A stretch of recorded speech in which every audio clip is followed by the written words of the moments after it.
What is happening, everybody? I hope everybody's having a great weekend. It is Sunday night as we're taping this. This is Wrestling with Reality. I am John, and of course, joining me is my partner, Mr. Richie. Richie, what's up, buddy? What's up, brother, man? I am exhausted tonight, brother. I just got out of a side job, so bear with me. I'm sorry we're a little bit late here. Was beating my knuckles and stuff like that, so now I'm here, ready to have some fun with you, man. Let's get right into it. We got a great topic. We do tonight. We're going to review the Vince McMahon documentary on Netflix, 6-part series that people are talking about. What do we think about it? There's some thoughts that we have on it. We're going to discuss all that and much more. We'll hear your thoughts too. We'll open up the lines as well. And we're even going to go into do a little crossover tonight. We're going to cross it over into our other show that we do, Random Conversations, and we're going to talk about an issue that goes hand in hand with the Vince McMahon stuff. It's very similar to it. The crap that's going on with Diddy, all the Hollywood elites that are going down one by one, it seems, lately. So, it's crazy that Cat Williams kind of called this out at the beginning of the year. He said, yeah, he did, man. Dude, he said everybody's cloak's going to be ripped off. Anybody that's participating in this shit, they're going to be brought out to the light. And look at, so far, that's what's happened. Pretty crazy, right? It is crazy, but it needs to happen. I think it needs to be more outspoken. If you're trafficking women out there, if you're trafficking anybody out there, forcing people to do things against their will, and you're doing it for money, then that truly is the root of all evil. So I hope every one of them gets brought to light, no matter what status you are. If you're at a high level status in our country or a low level status, you're garbage if you're doing that stuff. Lock them away. Throw away the fucking key. Feed them to all of the worst of the worst. That's what you should do with pieces of shit like that if it's true and they're convicted of it. So, but we'll talk about that later. We'll cross over a little real life stuff in with the Vince stuff. It'll all match in. And once again, we want to hear your thoughts too on this documentary because it was a lot to take in. Did you watch it all in one shot? I as soon as you guys said you started the first episode, I jumped on it, and me and my wife, we jumped into that thing, got glued to it, and watched all 6 episodes in one shot. So good for you. Was there 6 episodes or 5? 6. Yeah, we watched all 6 in one shot. Yeah, we'll talk about it. We'll talk a lot about it actually here in a few. But what do you guys think here as we get into this? Once again, make sure you guys chime in your thoughts tonight, because anything you want to say on this topic is out there. There was so much and so many different people in there. It was just really obscure. It was very dark. Did you get like an eerie feeling after watching it? I did get an eerie feeling, this is a good tune, this song with Randy Orton. Isn't it? I'm sorry, I love it here. I told you, I told you this is my favorite version of his theme song out of all of them. I got an eerie feeling with it for the simple fact of I didn't want to believe it. Every part of me, every part of my soul wasn't wanting to believe it about Vince McMahon. He had a hard upbringing, which I was shocked to hear some of the stories about that. Seeing that, he was sexually assaulted when he was a kid, possibly by his mother, that they were talking about in a Playboy interview that he did. He was physically abused by the men that she brought around. Didn't get to meet his father until the late age of 11 years old. Mm-hmm. And then you kind of dive into that a little bit and hear the stories. He went to hug his dad in relief. He finally gets to meet his dad, who's kind of a god to him. And, it turned salty. His dad didn't have the passion for him or the compassion that a father would have, so it's really sad. Yeah, really is. We'll break into that in just a second. Let's get into the questions here, the comments, whatever people is on their mind tonight. Let's see what we got. Sean says you're fired. Gives a little what's up, Sean. What's going on, Rand? Hey, guys. John Cena is a midwife nurse. You are welcome. Thank you. Jude, what's up, fellas? It's going to be a good one tonight. Dude. It sure is. Jude, the dude. Blackjack, Laza, where are you? I think he's coming. Mr. Rewind. Vince versus Diddy in a baby oil match. It might be they had a billionaire versus billionaire match. It wouldn't be far off. They've done it before. Yeah, you never know. Greetings, good day, all. From Blackjack Laza, Queensland, Australia. There you want him, and he is there. P. Diddy is bigger than people realize. Yeah, he's a fucking billionaire. He had a billionaire empire at one point. Very true. Yeah. All right. Jude said binge watched it all. Too. Jason, what's up, man? How's everything going in the Sooner State, man. I know the Pokes had a rough weekend. I know you're a big Oklahoma State fan, but it's no shame. They're a fun. Oak State is a fun team to still watch. So I know you were at the game. So welcome, Jason. I hope you had a nice weekend as well. Here he is. He is. Rewind. Taz is the GOAT. Yes. The FTW family, baby. We'll get back to the FTW in a minute. No homo on that, by the way. Jeremy's here. I like the documentary, but I think it was for fans that haven't been around long. Crazy that Vince Sr. didn't say I love you to him to the day before he died. Wild thoughts. Yeah, 100%. Quick news topic before we get back to Vince. Big thing happened in wrestling this week, Richie. Huge. What's that? On the AEW Grand Slam. They retired the FTW belt. Oh, yeah. Yep. The GOAT, the future GOAT Hook retired the belt, What a moment. What a moment. The tears just came streaming down my eyes when Taz shed a tear. Yeah. Even the GOAT shed a tear, brother. Did Rewind cry at all? Yeah. It was one of those moments for me. I felt it in my belly, man. I didn't really shed a tear. It was more of a feel-good moment. You get the prestige of the FTW title. It was much like the moment they brought Owen Hart into AEW. I mean, that's like the level of importantness this was here. Yeah. I mean, I said importantness. I mean importance. Sorry. I just it was very hard for me to bring words together on what that moment meant for me. It was more emotional than like when Shawn Michaels got retired or Ric Flair or any of that stuff. Or what a moment that was for all of us FTW fans. The baby goat made us cry for baby days. Goat. Yeah, that's his name now. Baby Goat. Sean says there's no crying in wrestling. Laza says, I have only watched 2 episodes of Mr. McMahon so far. Found the first episode inspiring from the talk of promotion, creative, etc. The start of WWF, the second episode was hard-hitting, but I respect how they didn't pull punches. Absolutely, Laza. Well, wait till the end, Laza. They definitely throw some punches. There's a lot. So let's break into it now. You already broke a great narrative down for episode 1. I'll say this right off the bat.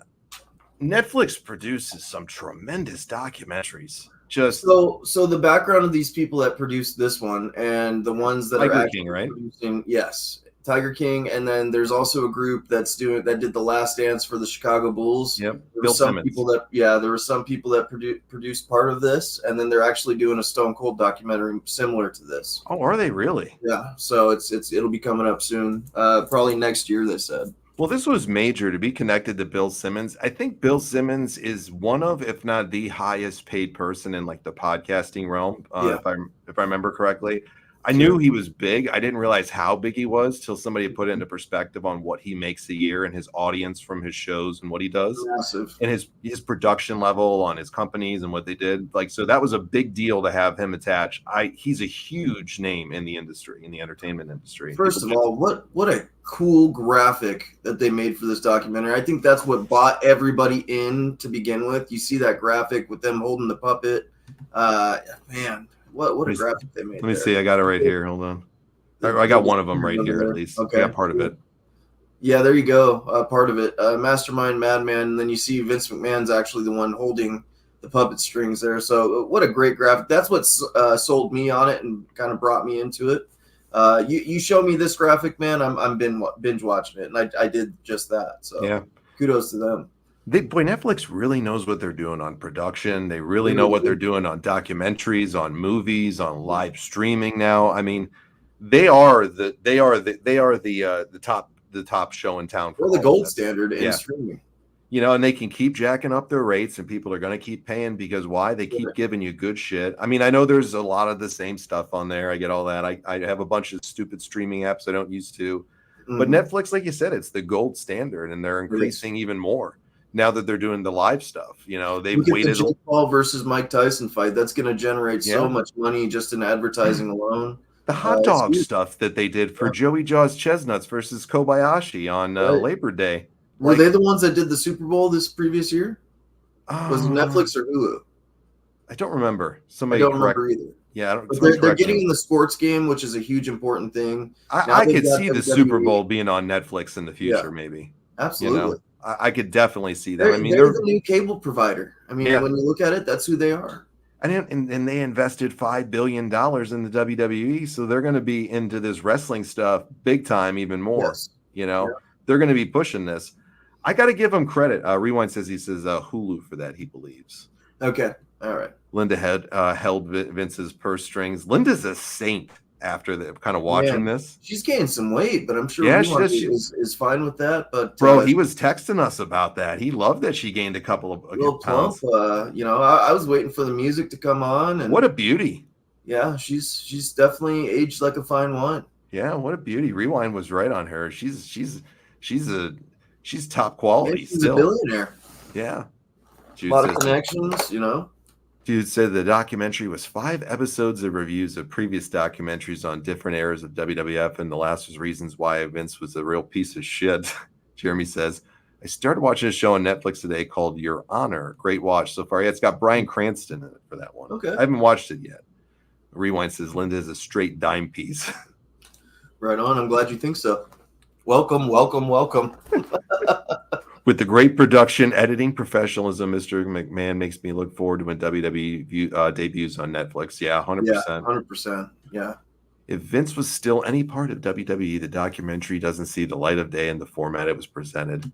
So I got to be honest, after watching this thing, I thought they were going to do a hatchet job on him. We reviewed it the night before where we did on the Tuesday stream where we were talking about Vince stuff on the Tuesday show this last week.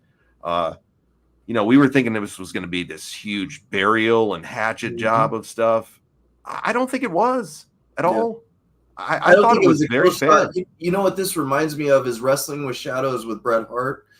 They started off as a positive wrestling documentary with the person, and then it turned into what it was. I don't know if anyone's ever seen the Wrestling with Shadows. I have, yeah. It's a great documentary. They followed him around for his wrestling career. It actually wasn't supposed to be what it turned into being.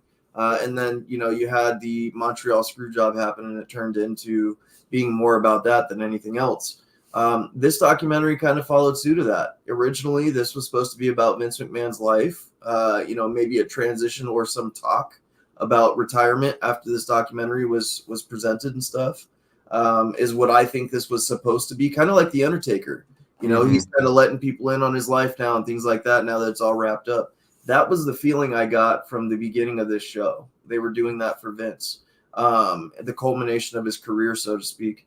But, of course, all this stuff came out with the sex allegations and the Janelle Grant lawsuit, and now they turned it into that. But it wasn't a hit piece by any stretch of the imagination. Very fairly done, right? Yeah, I think it was fair. And for Vince to be upset about it or try to fight the release of it, I don't think it presented anything other than what we already know. There wasn't much that we didn't already know that was put into this.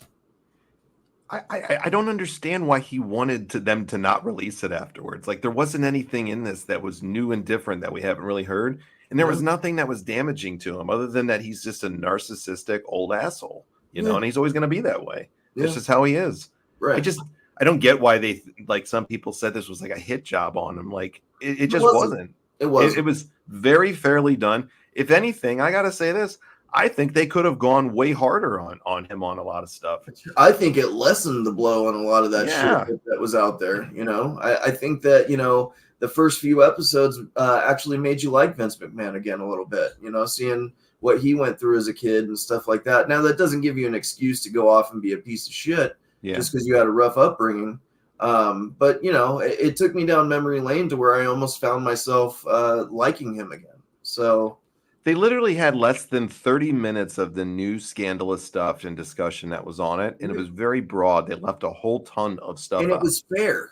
It was fair examination. It just presented what was done on both sides. Messages from both parties.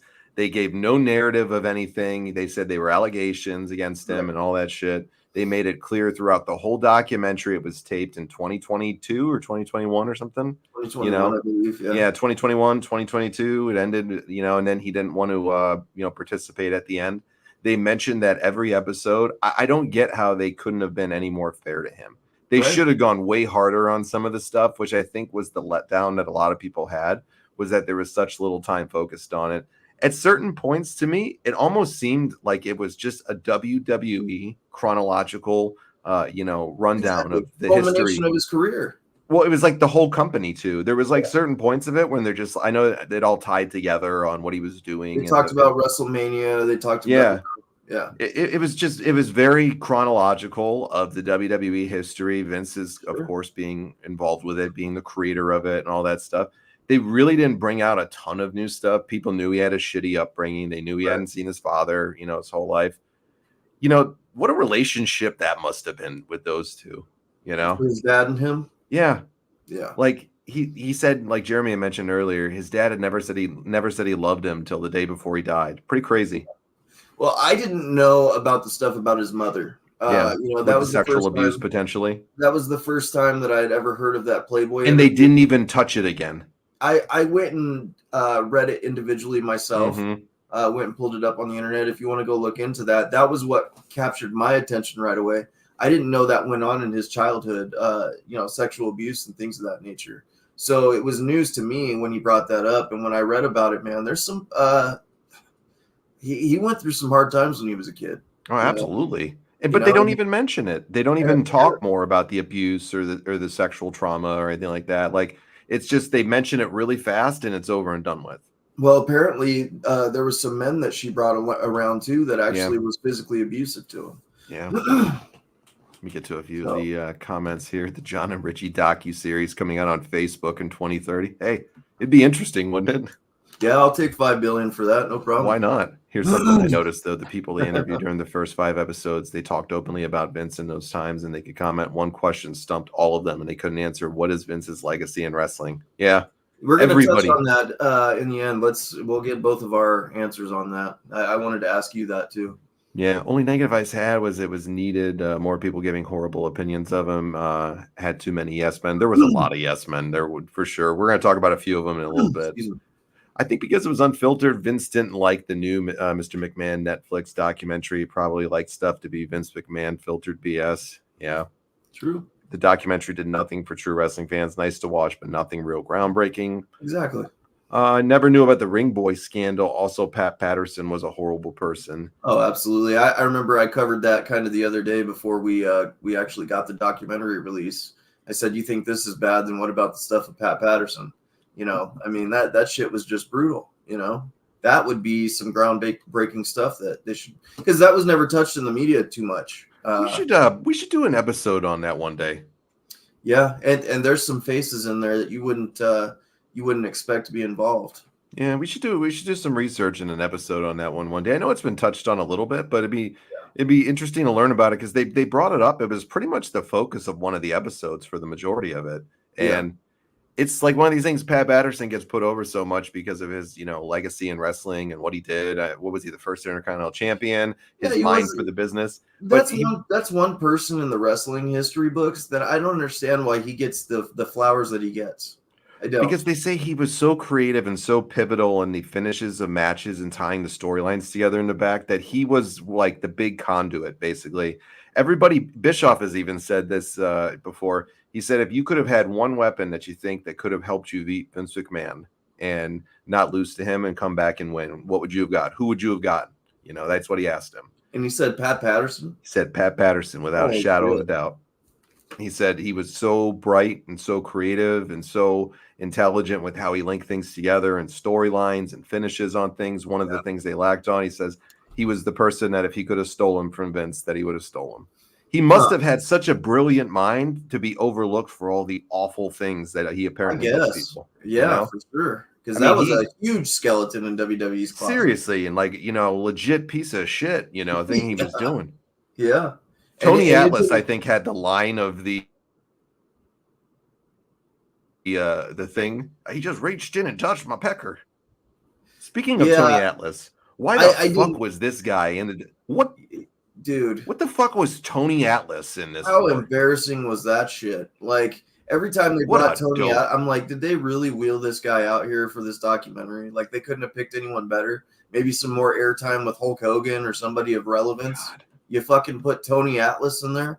The guy his last relevant gimmick. It was in WWE doing a laugh for the Legends House. Yeah, an ECW show, and then his last major run in wrestling was as Saba Simba. Yeah. Yeah. I totally give a shit what Tony Atlas is saying. Yeah. I mean, they must have paid him about $100 a pack of Hot Pockets and at least a 12-pack of beer. That guy's the juiced up version of Virgil. Oh, he's terrible. You know? Like, don't put Virgil with his name. I'm just saying, man. Like when it comes to WrestleCons and shit like that, not DomCons, WrestleCons. You know, you gotta look at him as that because he's a shyster, dude. Man, he was awful in this thing. Why he was in it, I have zero fucking idea. Horrible. There's gonna be a few people I'm gonna harp on this that just drove me insane in this documentary. I think he was the worst. No, he wasn't to me. There's two other people that were worse than Tony.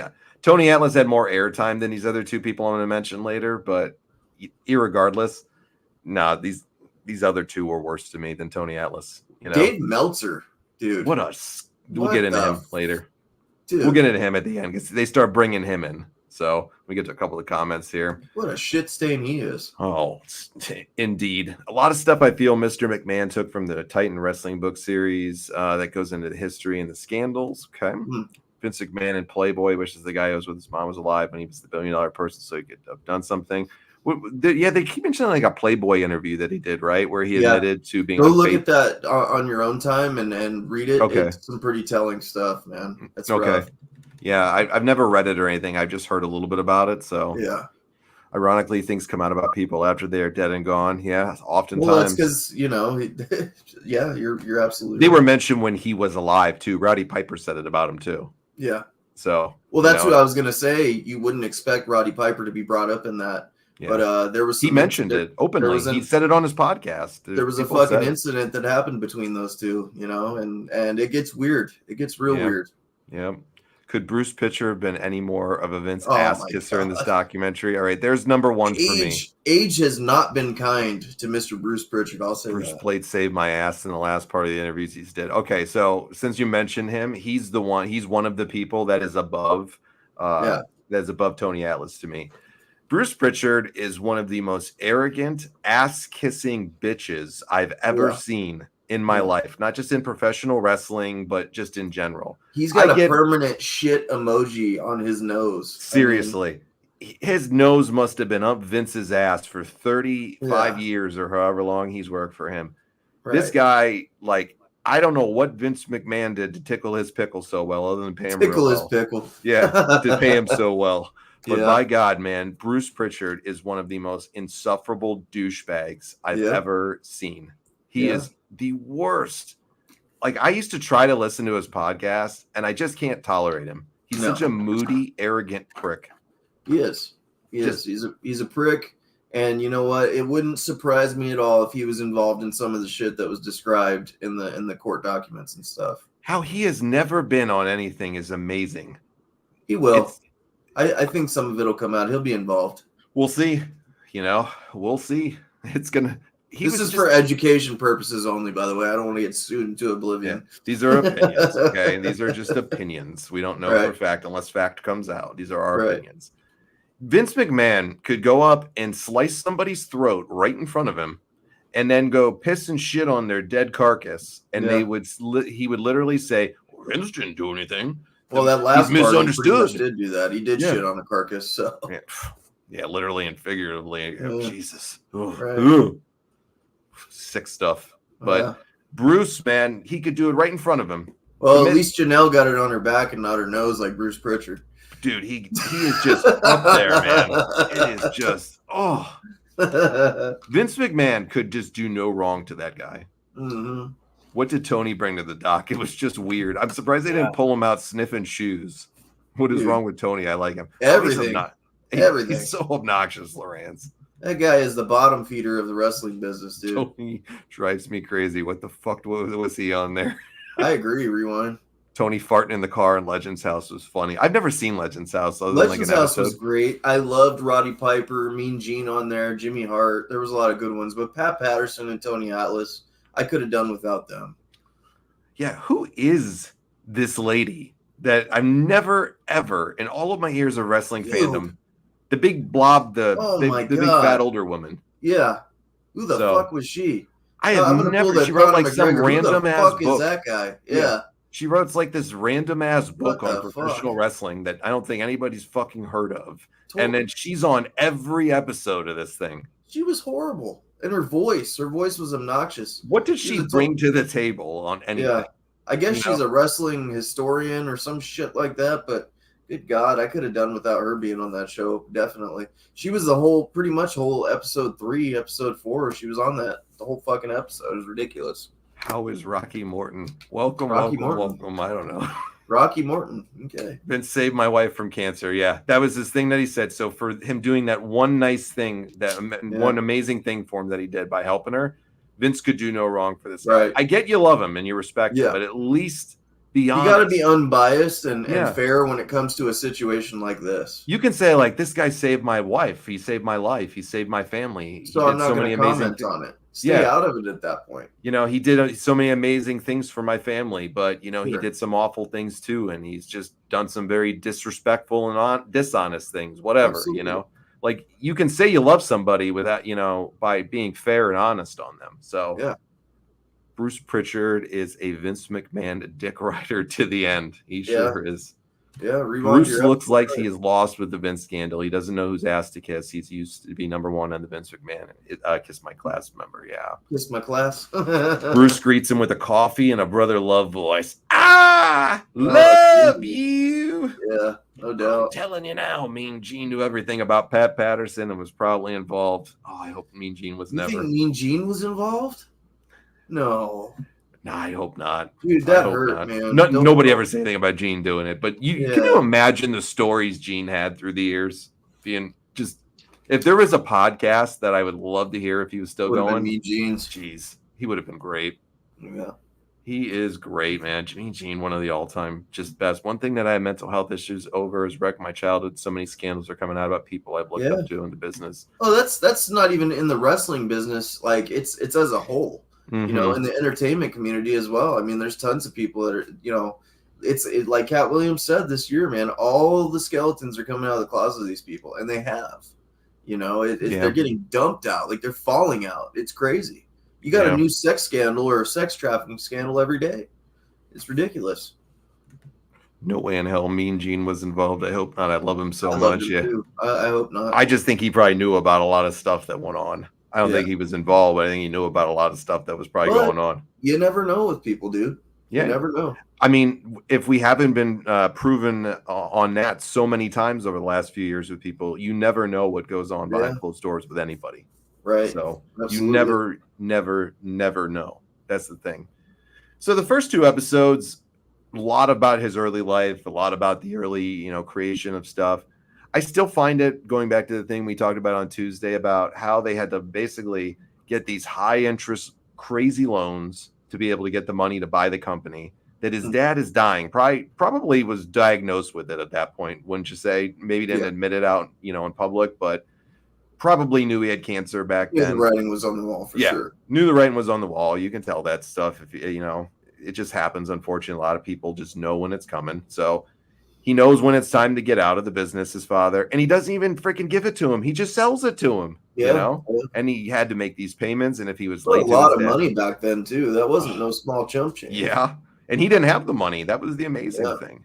You know what else was alarming about his early life too? I didn't realize he married Linda when he was 17. I didn't realize that when she was 17, excuse me. Yeah.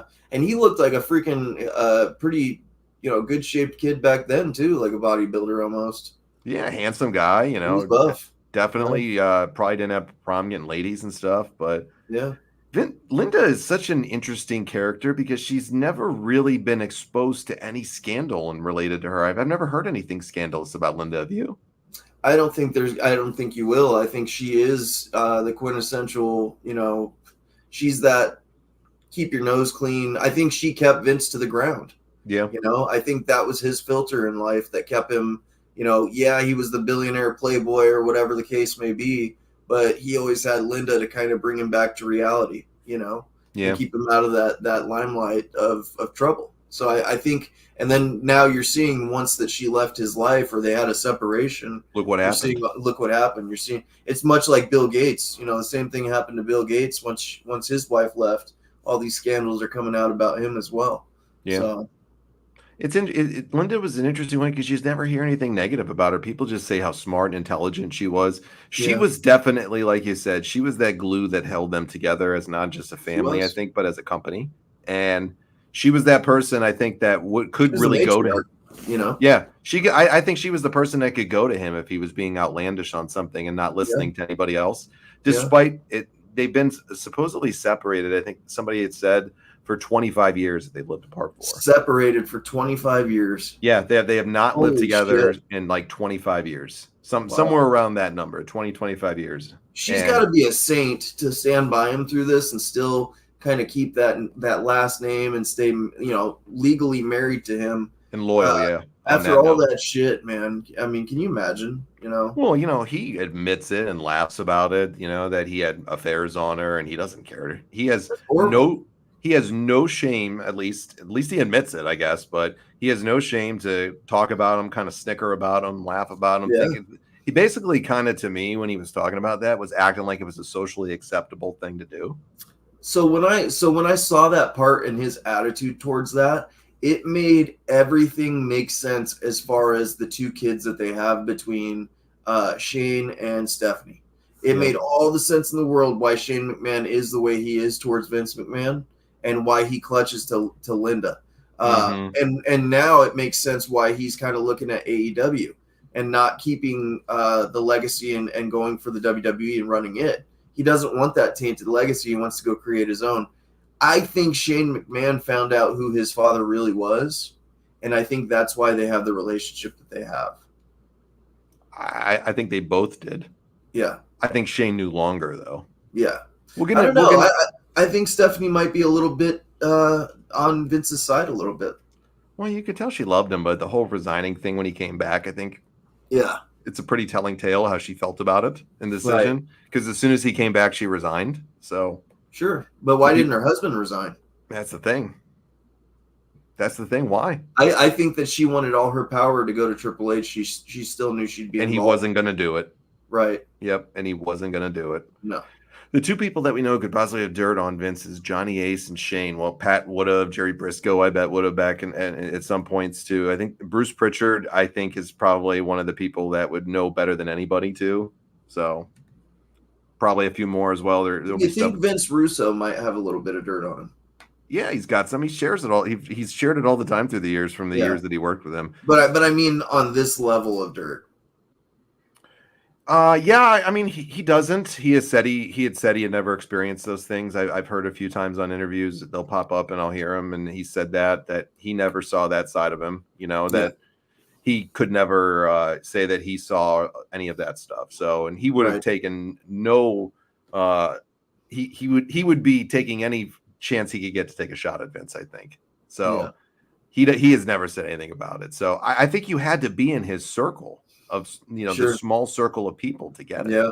So let's see. Yeah, it's gotta be super hard being married to him. I couldn't imagine. Rewind, you gotta go save Linda from this guy, man. Seriously. She's got some quality years left, I think. She was in charge of people in a welfare company. Yeah, and I think she was the head of the education or something under Trump, right? Yeah, yep. Yeah, small business. There you go. Yeah.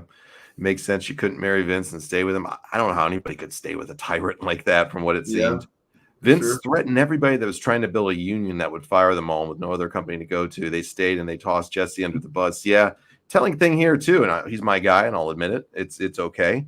He has denied it for years that he was the one that squealed on Jesse Ventura about the union stuff. Hulk Hogan finally admitted on the documentary that he was the one that went and told Vince. After 40 years or so of saying he didn't do it, he finally admitted that he did. How do you feel about that, John? People make mistakes, and you got to do what you got to do sometimes. You know. I wanted to get your take on that. I was interested in what you said because I was like, damn, he finally said it. Listen, I get why he was protecting himself on that. He was the top draw. He was making the big cheese. He was making the big money. He was the big guy. He wanted to protect his spot and his money. That's what it was about. He knew if they would have unionized, it would have been more fair for everybody all the way down. And I'm going to be honest, too. Yeah. And I got to be honest, too. There's no way Jesse Ventura was going to get it unionized anyways. No. So whether he told him or not, somebody would have ratted him out to Vince that was looking for some stroke when Jesse was trying to do it, and it would have happened either way. Yeah. But hey, I get it. I'm not condoning it or anything like that. I think unions have a great purpose for them often, and I think there's a lot of great things that are done with the unions, but I also think there's also negatives that can be done with them. I think in a perfect world, if they did what their purpose is, it would be fine. But there's so many backdoor deals that these unions get involved with. It's all political with them. It's all political. Yeah. So it'll never work the way they plan it out to be, and it's all a crock of shit in my opinion. Can you imagine? It's hard enough in these fields that where unions are still around because it's very few and far between now for the most part. It's not like it was back in the day. Yeah. Can you imagine wrestlers in a union? These idiots could never, ever. It would never work. Never. Because they're all marks for themselves. And they will never accept that's kind of the idea of, everybody gets their fair piece and all this shit. It never works, right? It never works.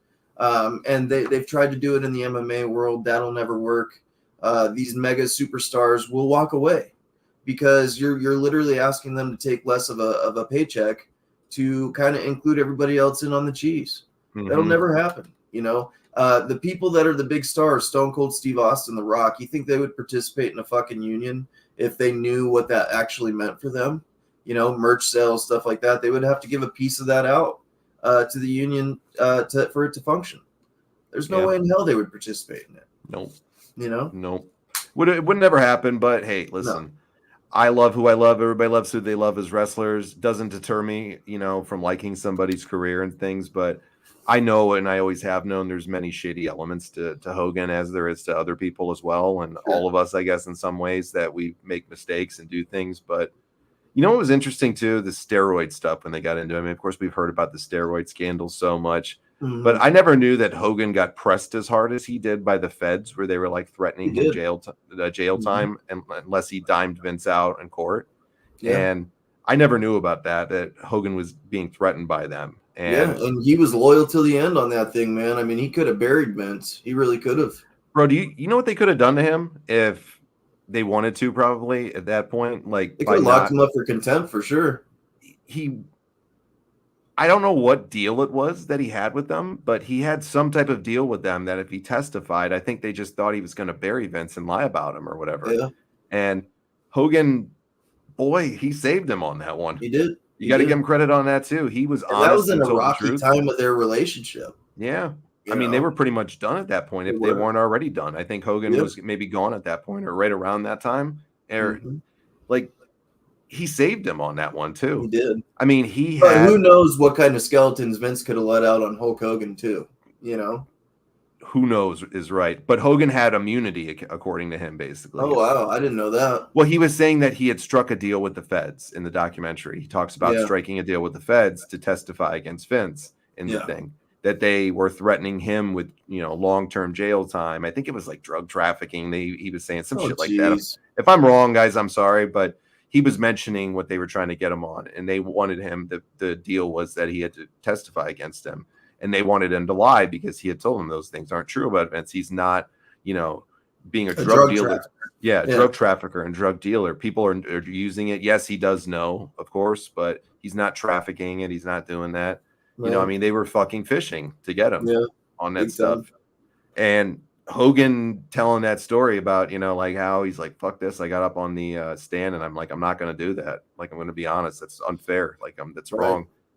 He could have gone to jail, man. So I think he reprieved himself for the union thing, at least a little on that one. Right. So Vince also said Shane was too soft for the business. Yeah.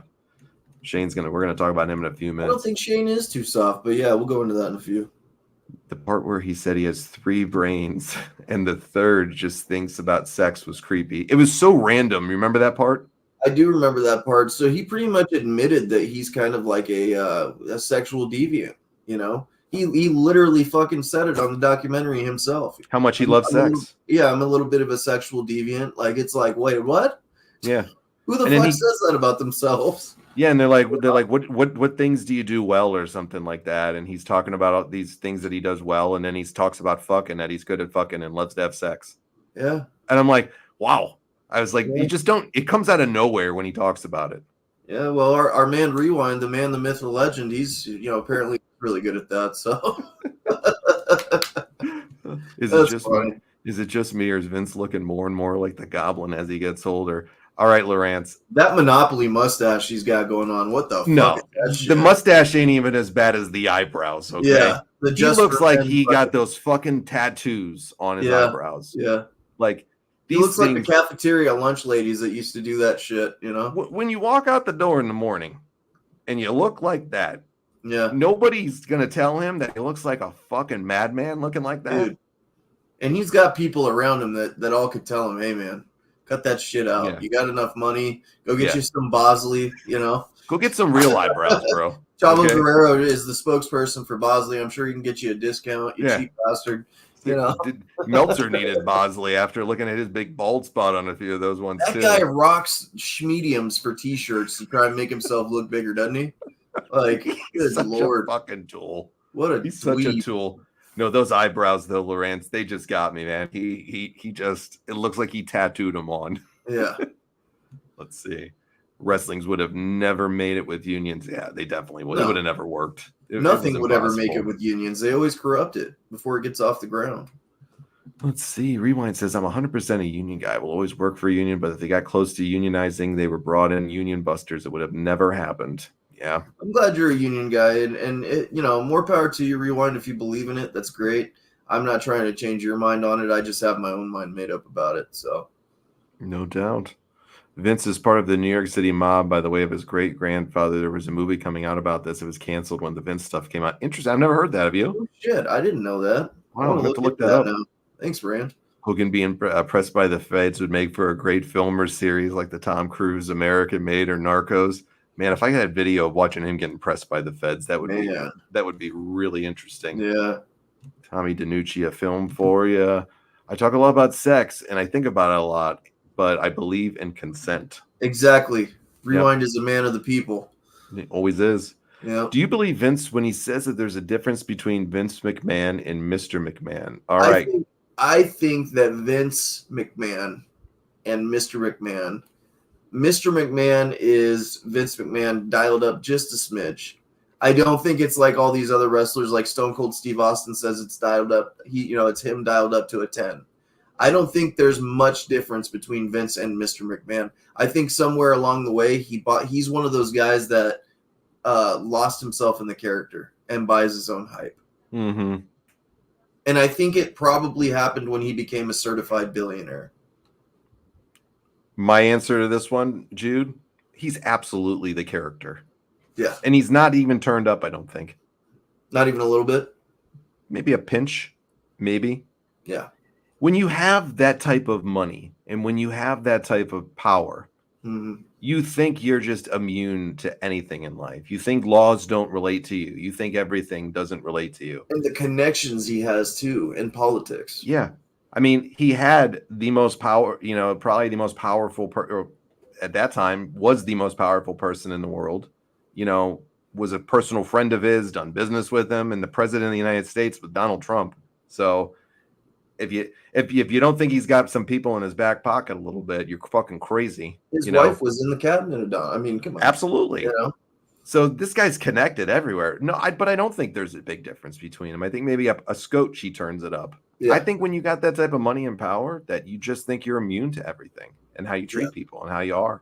You become distorted in this crazy sense of just the world you live in and being able to buy anything you want, have anything you want, and you start to equate people like he did in this circumstance with Janelle Grant as a piece of property to you, you own. Here's the arrogance of Vince McMahon as well. I mean, $3 million, when you think about that towards him and his money and his net worth, is a literal drop in the bucket. $3 million he had this NDA for, and it literally was the reason that everything unraveled and he lost his position and all this stuff came about. $3 million, when you think about that, $3 million was literally the reason why he lost his whole empire. A billionaire, and we're not talking a small-time billionaire. This guy has multi-billion dollars. And $3 million was the reason that Vince McMahon lost everything, and has to go into hiding.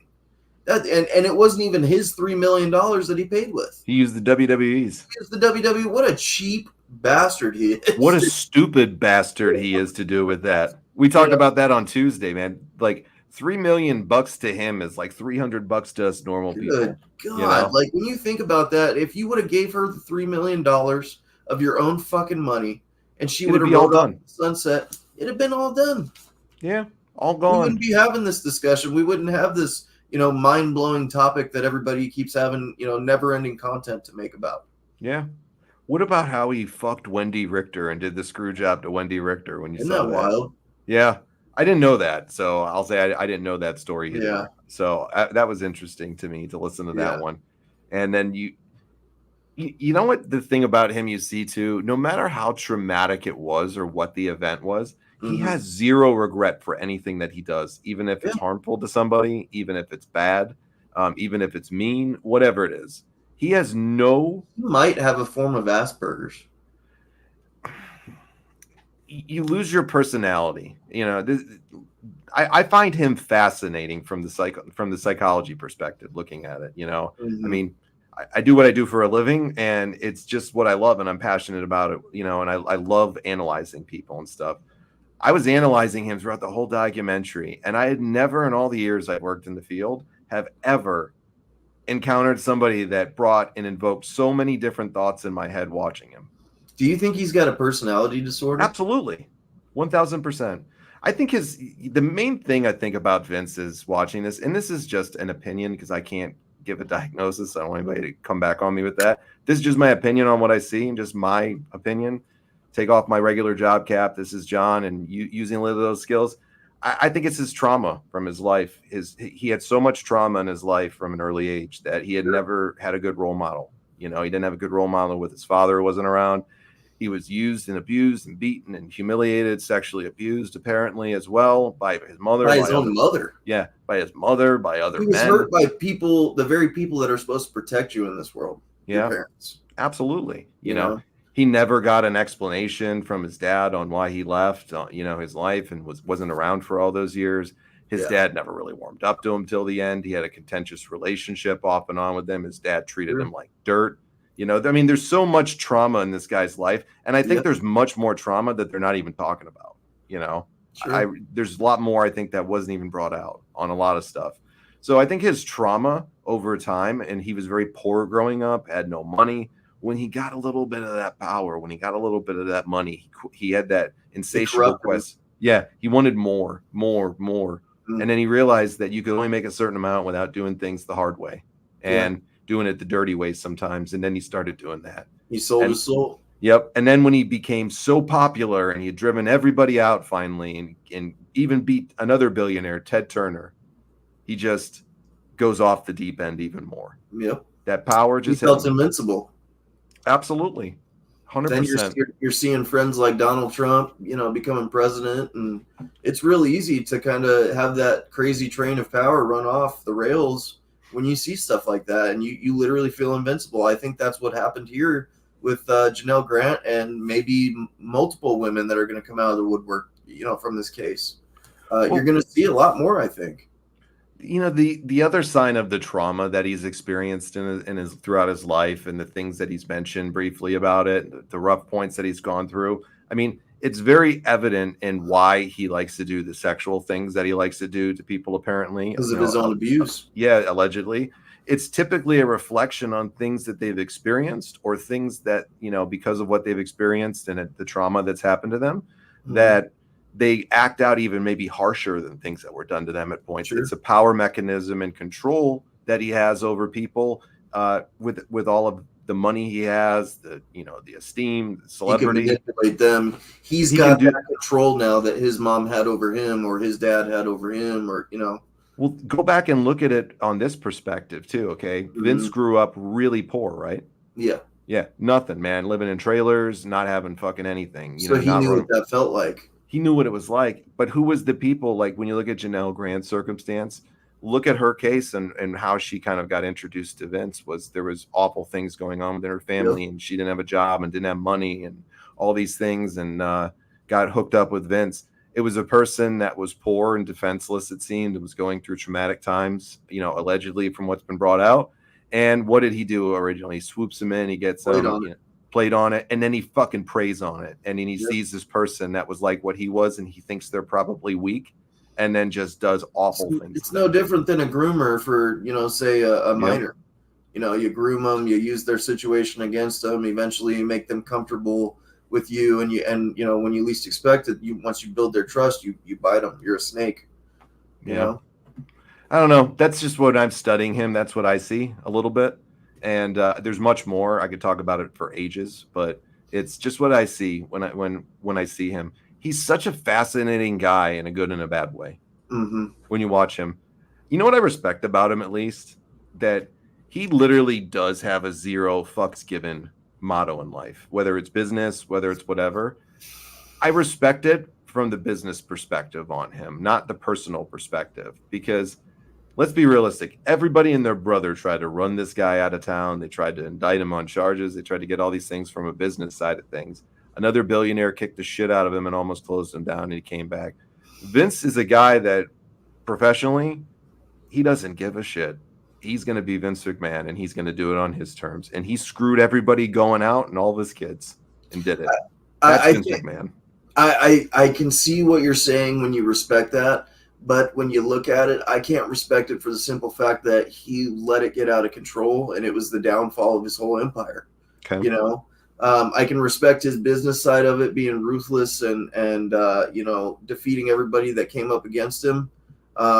But he let it get the best of him, and a lot of that was the reason for him feeling so invincible. Mm-hmm. He beat countless challenges over and over again when the odds were stacked against him. And I think eventually it got to his head, and he made him feel like, I'm Vincent Kennedy McMahon. I could kill somebody tomorrow and I could still walk free because I have all these connections, and look at the odds I've beat. I was a poor kid from whatever the fuck. And, I think that was the downfall of him is he bought his own hype, Yeah. And then when you have everybody telling you how great you are all the time and how creative you are, and you're listening to all that, your ego and your mind's going to get even bigger and bigger. What's that old saying? Power corrupts, and absolute power corrupts absolutely. It's a good thought right there, to be honest with you. I mean, we'll never know it, but he did. I mean, he is the American dream in so many ways too, coming from nothing and so becoming Donald Trump. Yeah. It's the American dream. You work hard, you get somewhere, and it pays off. But man, when you can't take it and you do awful things to people and you treat people awful your whole life and you become a complete psychopath, that's when it wasn't worth it to me. It just kind of, I'll end it the way I started off. It's just kind of crazy to me how this was all predicted by a comedian at the beginning of the year. Kevin Hart. Cat Williams, excuse me, yeah. Kevin Hart got nabbed this week, right? What did Cat Williams know? With all these people, who did he rub shoulders with? And he got blackballed from Hollywood too. He did, but he's still alive after saying all this. And look at all these people that have, it's crazy to me that he predicted all that and everybody called him crazy, and now it's happening. So the Ashley Massaro thing, we covered this years ago on the old show when we did that, man. It's a sad story with Ashley Massaro and what she went through. She ended up getting raped over there in Baghdad, and then they ended up actually leaving her over there. Apparently, the person that did it to her gave her a chemical agent that left her awake for the whole thing, paralyzed her body, but she was awake for the whole assault. Just a terrible situation. And, you want to talk about trauma and stuff. You see what happens to people when they're on the other side of the abuse of, what could happen in these situations. Yeah, no doubt about it. Maybe we'll touch on it again one day and maybe go back and revisit a little bit. It was a very disturbing topic and really disturbing situation at the end of her life too. So I agree with you on that, Jeremy. I think Jude mentioned it earlier too. So I agree with you guys about the Ashley stuff. It's crazy. I think he was successful out of spite. The agreement that his dad had with the territories, he bought the company, and out of spite, we went back on the agreement he had with the owners. Yeah, he didn't care. He didn't care. And they hated him for it. So he did. Yeah. Who is? I have Nikolai Khrushchev. It's a communist dictator from me. I've never heard of him. Have you? Never heard of him. Okay, thanks, David. I don't know who that is, but I'll look it up. Welcome to the show, by the way, David. Yeah, absolutely. Apparently, asparagus isn't a thing anymore. It's meant to be borderline. However, the psychologist now thinks I am just ADHD. Who knows? Who does know? Sometimes, right? Very good and interesting point on Vince and his trauma, but it looks like Shane broke the wheel and became a good dad. Vince was shitty. dad, and Vince was not much better from the sound of it for senior. Yeah. Shane's a great guy when you see him. Doesn't he look like such a likable dude? Dude, he's got a spirit about him. That's what I kind of was trying to say earlier in the beginning of this thing. Like Shane McMahon seems like he broke the cycle of the McMahon family on what basically what Rewind just said. He's got such a good soul that you could just read off of him that he is a total different person than his father. He's seen what that power and that money and everything did to Vince and corrupted him, and he didn't want any part of that. And you can tell that he clinches more to his mother's side of things. And kind of admires her more. She's his hero rather than Vince McMahon. And I think that's why you're seeing, WWE going to somebody else rather than Shane McMahon being the helm of it. Mm-hmm. I don't think Shane wanted that monster he saw what it did to his father, and I don't think he wanted any part of it. He chose his family. The Vince McMahon tale is starting to remind me of the Al Pacino Scarface movie, The World Is Yours Until You Become Your Own Undoing. Yeah. It's usually how it happens for people, though. They become their own undoing, right? Dude, that's a great comparison there. Yeah, really, really good one right there. When you have that much money and power, that's where you can have your undoing like that. Yeah. You think you're immune to everything. Life is about balance, man, and anything can be a poison and a toxin, and money and power can be that same thing. Yeah, with Shane too, great point, Ruben. I was going to say this exact same thing about him. I always knew he liked wrestling, and you could tell that he liked it, but you could tell he did it, like he said, for his dad's, his dad's adulation, his dad's praise, his dad loving him more. I never had an idea. I knew he liked it, it seemed, but when you listen to him talk, the passion you see in him was for that business and how much he wanted to be a part of it. That must have been debilitating. Yeah, that must have been debilitating to this guy that nobody wanted to use his services for whatever reason. I mean, I know there's been a couple of stories and said he was an asshole the last time they were back there. I don't know. I mean, I never have ever heard anybody say anything negative about Shane McMahon. Well, here's the deal. If The Undertaker's willing to go out and have a WrestleMania match with Shane, that should tell you all you need to know about him as far as his love for the business. And secondly, I think Shane knew that WWE was the only show in town until AEW came along. Mm-hmm. This may confirm him going over there. I mean, you may see him over in AEW, and I think he might make a good impact over there. He might be a potential investor. When you look at him, yeah, definitely Judy jumped off the Hell in a Cell to get his attention and praise. When you look at him, I see a guy that he doesn't need the money. He doesn't need the money. Probably has just tons of stock. His kids won't need the money. Yeah. So it's not a money thing to him, but I think sometimes even if somebody treats you shitty sometimes or is hard on you in a lot of ways, in this case being his dad, I know there's things he saw, I'm sure, or uncovered or learned it from what it seems, and maybe that's why they had that distance and that break for all those years. I don't know. We'll never know the answer really to that. It's never really been gone into, but I'm sure there's something like that potentially in there, or it could be. Yeah. But I still think Shane adores, loves, and craves for this man's attention and his adulation and his love. Certain parts of it and certain parts of Vince McMahon. I think he sees the evil part of it that's been corrupted, and I think he still wants that dad that he always craved when he was younger. I don't think he likes either that people are having a good time cracking on his dad and ruining him, even if he's, ruining his legacy and doing these hit pieces like they're saying. Well, look at the comparison with Chris Benoit and his son. Yeah. People are cracking on him all day long, but at the end of the day, it's his dad, Yeah. I mean, I think he is a little upset by how people, including his sister and her husband, kind of outed him out of the company and outed his father too. And I think he knows a lot maybe about how this stuff with his dad, because they had said it was an anonymous tip or anonymous email. Like, there's somebody that had to really be in the ends with him to know this and get it uncovered originally. So I don't think Shane's happy about that. And it's not just the picture that came out with what they had with the Young Bucks this week in the airport with Shane McMahon. Did you see that? I didn't see that. Okay, there was a picture. I guess they ran into each other at the airport, and they took a picture and put their thumbs up and posted it online for trolling. Yeah, of course the Bucks will do that. Then Yeah, I don't think it's a far-fetched thing to see Shane going over there when you see this now. When you see how passionate he is, I think you'll see him. I think he'll either be an authority figure or he'll be an investor in the background. Mm-hmm. Shane is a picture with the Young Bucks. Yeah, Grant's. That's what we were just mentioning, Rand. This is a good story, Ryan. One that Paul told him about Shane pitching an idea to Vince, and Vince told him to stab him if he really loves the idea and handed him a knife. That is fucked up. It is. Wait, what happened? There's a thing that there's a story that Paul tells. I think it was episode 5, maybe. And Heyman tells a story about Shane pitching an idea to Vince, and Vince just doesn't get it. And they get really contentious with one another over it. And they start firing back at each other. And Shane's laying out all these reasons why they should do it. And Vince just didn't want anything to do with it. And it got really heated. And Paul said he was there to witness, when he was pitching that idea and the battle that they had. And Vince told Shane to stab him if he really loves the idea so much, right in the heart, and gave him a knife. And He said, "Do it." He says, if you really love the idea, and then he says to him at the end, "I bet you don't have the fucking balls to do it," or something like that. See, that's what I'm saying. I think that Shane loved the dad that, he had the good times with him. Who knows what kind of vacations, trips, moments that they've had together off camera. He probably loves that father, but this dad that you're mentioning now in this story is the evil one that he sees and he doesn't want to be a part of. Let's go back to somebody who was just absolutely dreadful in this. And I got to go back when it goes back to the steroid scandal, and they bring him in and out throughout the documentary. The columnist, I think it was from the Washington or the New York Post or something like that. Oh, Phil Mushnick.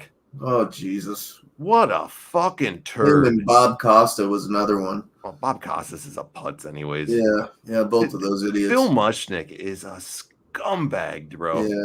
Yeah. He would write any fucking story that had no validity to it. He would just do anything. Wrestling. I mean, 100%. He's still trying to. Yeah. He's still, all these years later, he's still being a douchebag. Yeah. What a tool that guy was. He's like the turd that you try to plunge down the toilet and you just can't get it to go. Bro, you got to get a fucking knife to cut that one up. A roto-rooter. I mean, this guy has not gone away. Yeah. What a turd, Phil Mushnick. He's made a career off of it. Yeah. And literally, I think he was one of the main reasons why Vince got indicted in the steroid scandal was Phil Mushnick. Could be. Another turd in the documentary, Dave Meltzer. You mentioned him earlier. Meltzer. Out of all the pro wrestling fucking journalists, or whatever you want to call them, out of all the pro wrestling journalists, this is the pile of shit that you scrape up to give the journalist perspective because he's been around forever. Where was Jim Cornette in any of this? I don't know. I mean, even Russo only had like a small clip in it. That would have been a great person to have throughout this whole thing. He was part of all of it. There's so many that could have been a part of this. You put fucking Dave Meltzer and Tony Atlas in this shit? Dave Meltzer. Jesus. He has such a narrative against the WWE for so long. It's so obvious in his writing. It's so obvious in his Twitter. It's so obvious in everything. Yeah. I've never been able to tolerate and stand this dude. No. He is a hack job. He lies about people to make up stories. He barely ever retracts anything when he egregiously lies about it. I mean, this guy is scum, Dave Meltzer. And he's the drizzling shits. They couldn't have got somebody better than him. Yeah. Well, that's what I was saying. Like, you got Jim Cornette, you got all kinds of wrestling historians. I would have liked to have seen, Chris Jericho be part of it. Somebody, God. He drives me crazy listening to Meltzer talk. Yeah. He's such a pompous, arrogant prick too. When he loves to correct this stuff, because just shows you the bias that this guy has for all these years, the AEW and other things, when they're talking about randomly the attendance at WrestleMania. It's always been kind of debated through the years. It's not, people would say it's not 93. People would say it is 93, whatever. Dave Meltzer is the only one in all the interviews, and when they're talking about it, it's actually 78,000. Yeah. And then he has to mention it a bunch of times. Yeah, of course. And I really don't understand why in the Vince McMahon documentary they had to find a way to put AEW in there at the end. It just didn't make sense. It didn't at all. Mention their name, okay, I guess for a second. They created new competition, but do they really have to be in there? Crazy. Yeah. Meltzer, though. What'd you think of? Give me a little bit more on your thoughts on Meltzer. I thought Meltzer was a turd, man. I thought that he didn't serve a purpose for this documentary at all. He hasn't been relevant in forever. He's a shit stain on the internet wrestling community. I don't like the guy. So to put him in a documentary like this, one of the most prestigious people that have been involved in wrestling, or the most prestigious, Vince McMahon, and you have a guy like Dave Meltzer in there, you could have put so many other people in there and gave them more airtime. At least Tony Atlas had worked with Vince McMahon and around him. Jesus Christ. Meltzer always tries to act like him and Vince were fucking BFFs back in the day. Oh yeah. His the bias, guy rocks a schmedium too. It's so funny. He tries to make himself look so buff in his schmedium shirts.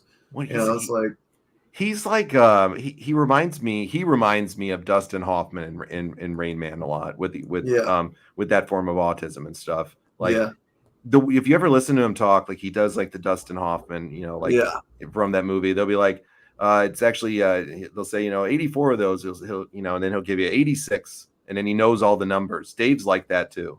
Like they're just factories for different things. I see a lot of those qualities in Dave Meltzer when you see him too. And Give me 1 second, brother. Take the reins on here. Yeah, no problem.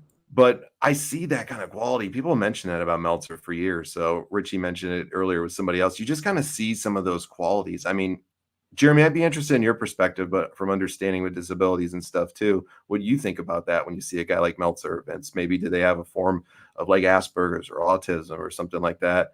That's why sometimes people too don't understand empathy, and why I think Vince might not understand empathy all the time, guys, is because of that reason, and that's not his fault if that's the case. And I don't know, just things that flow through my mind a little bit when I see it. So, all right, let me get to a couple of you guys' questions or comments.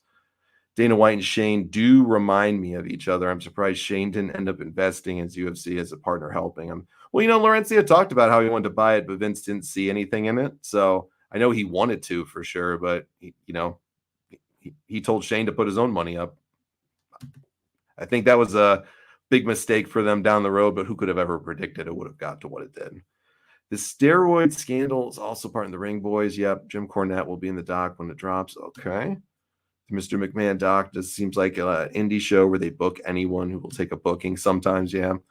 Love how Bischoff rips Dave a new one. I'm always there for that too, Lawrence. I always find it hilarious. Rewind says he could definitely be on the spectrum. I could see that. Okay. Dave reminds a lot of people of a lot of things. Jude says, I don't think it's an autism thing with him. I think it's a narcissist thing for Dave. You mean like where he's like the pioneer, Jude, and he just thinks he can't do anything wrong because he's been in the business for so long? Is that kind of what you mean from that? Dave Meltzer had a form of dyslexia. That's about number and memory holding. He definitely doesn't have a good memory on things for sure, because he will fiddle around and he has his own things on certain things too. He has a great memory like Dustin does in Rain Man on certain things, but then you also see him other things that he just doesn't get too. So I don't know. Meltzer's an interesting character. He always has been. I guess you either love him or hate him for sure. So we've never been a fan of Dave Meltzer on this side of the coin. Fucking hate Dave Meltzer and what he does. I hate anybody that just egregiously lies like he does all the time. Yeah. Well, and exaggerates too, like with the the 5-star system and all that stuff. Like, what garbage that is. That stuff alone is ridiculous. Dave's a bit cosmetic, like a Ken doll. Yeah, she says, like, your number isn't as good as his number. Of the story isn't what he remembers, but he'll be glad to tell you his side, whether you want it or not. Yeah, and he'll stick on it forever. That's a good point, Jude. All right, wrapping up the Vince doc here for a minute. Stephanie McMahon, what did you think of her in this? It was interesting. I think she said enough, but stayed away from some, vital topics and stuff like that. I would have liked to have heard her take on the Ashley Mazzaro situation because of her involvement in that and getting her back stateside. She was actually the one that had the meeting with Ashley Mazzaro and basically told her, everything's going to be okay. We believe your side of the story. We're going to get this all taken care of. And of course, she backstabbed her in the board meeting that they had. And basically, that's when they released her. I would have liked to have heard that side of it. I would have liked her, to have been a bigger woman and admitted her part and faults in that. It was unfortunate that she didn't do that. She wasn't the bigger person in that scenario. I also wanted to hear more on her opinion with the allegations of the Janelle Grant stuff. I think coming from a woman, that would have saved face a little bit, coming from a woman's side of things. Her and Linda McMahon should have spoke more on it. Mm-hmm. If they're going to try and defend their family member, have them talk about it a little bit more. They didn't do that. Stephanie's one thing that was interesting in there, and people can forget time frames, so I get this, but I'd feel that you would know this one a little bit better. They were talking about the Mike Tyson angle when Mike Tyson came in with DX. Yep. And they were talking about the fact that he was a convicted rapist, and Yeah. this was just a little bit after he got out of jail or prison, excuse me, and they Sure. bring him to TV. And Stephanie was dumbfounded, and she was like, "Well, no, I mean, we brought him in, and then he went to jail." And they're like, "No, it's not. No. Yeah, it's not. You're Like, not getting away from this one, no." Steffi. And they're like, "Really?" She's like, "Really?" He's like, "No, 1998, just gotten out of prison." And she's like, "Oh, okay, I'd have to think about it or something." Before she was even mentioned on any storyline in WWE at all. Like, how could she forget that? I think there's a lot of things she conveniently forgets, and it's to save face on her family. I think there's a lot of things that she probably knows that she never brought out that she knew she probably should have too. She tiptoes around everything when she answers a question. She's a politician. Bro, she should be like, she's the one they should be putting it behind in that family for politics, because she is the biggest reason for WWE going as woke as they did for a good long while. 1000%. She is a politician and a half. I can't stand her on that side of things. I don't know how I guess opposites do attract, because I don't know how her and Triple H are together other than for money, but they couldn't be two totally different people. It's crazy. I don't like Stephanie McMahon. I really don't. She sounds like the biggest politician telling you everything. She looks like the type to me when I see her, and I don't dislike Stephanie at all. This is just my perception from her. I dislike her. Yeah, I know you don't. I mean, a lot of people don't. I don't dislike her. I don't really have a reason to hate her or anything like that, other than the fact that I find it obnoxious with her politicking on things. Mm-hmm. I find that just listening to her, she just tiptoes around it, and then it's just a politician's answer with everything with her. Stephanie tries to act like she's some sort of WWE legend as well. Like her involvements in the storylines were always comedic stuff. It was never like legendary shit. So in that realm, she's not even on that level. I've heard people say she needs to be in the Hall of Fame and stuff like that. I'm like, why? And what was her accomplishment? Yeah, and then the stuff with the divas where they were give divas a chance. Yeah, she acted like she pioneered that. She was one of the reasons why they were held down for so long. And then she sits there and champions it like she came up with the idea. The woman's revolution was not her idea, and if it was her way, they would have never have done it. So she just saw Ronda Rousey coming over, and she grabbed it by the horns and basically took credit for all of it. She's the type too that every time they find a shiny new star for a little bit, like if she was there and in power of some sort, she's the type that every time they find a shiny new star that they find, they just throw every fucking thing. She's the type that would do anything for that person, throw everything out 100%. There for them. And if she didn't, to me, she strikes me as the type, if she didn't want anything to do with you, she was just like her dad. She'd throw you away like garbage. She's a car salesman. She's just a liar. You could tell that Stephanie McMahon is more the Vince McMahon side of the family. And Shane is the Linda. It's amazing when you see it too, when you think about that. It's a great point you made. It's like they are so alike, Shane and Stephanie. You can see it, and then him and Linda look so alike. Shane just looks like the cool dude you'd want to go out and have a beer, a beer with, and just talk with and shoot the shit, go watch a game with, whatever. Linda looks like the nice woman that like you would want to get along with anybody, Yeah, she strikes me as the type that you would never want to piss off because she's so sweet and she looks so nice and she's very intelligent. You wouldn't want to piss her off because you would see her wrath then, and those are the worst people you never want to piss off because they don't show it much. Exactly. But she seems like such a genuinely good, smart, to be able to control Vince McMahon for that many years and stuff like that and be the head of that family. I mean, and let's be real, Linda McMahon is the reason why Vince didn't end up in prison, a lot of times. So let's be real with that. Like, she's definitely controlled that family and kept them out of trouble for many, many years. You know what I also would have liked to have seen was I would have liked to have seen more of, the stuff that some of the other kind of scandals through the years. I would have liked to have learned more about the Rita Chatterton stuff. They've just glossed over a little bit.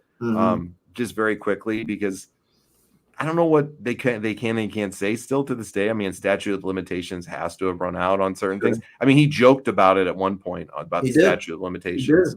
Well, they were out by now, right? He gives kind of a snicker. So I would have loved to have seen them, and I also wanted to see them break more into Linda and Vince's relationship for the last 20 years, and if the rumors, what led to this? Why are you still married if you're not together? Like there's so much more they could have done on that part. I would have loved to have seen, Absolutely. And I would have loved to have seen more Linda McMahon on here, given her thoughts I and would have too. perspectives on things. It's important, you know. And you want to talk about somebody that knows all the skeletons of Vince McMahon? Everything. Why didn't she have more airtime? You know, why weren't they interviewing her loads more? Or maybe she didn't agree with it. I don't know. But I would have loved to have seen her more than Tony Atlas and Dave Meltzer.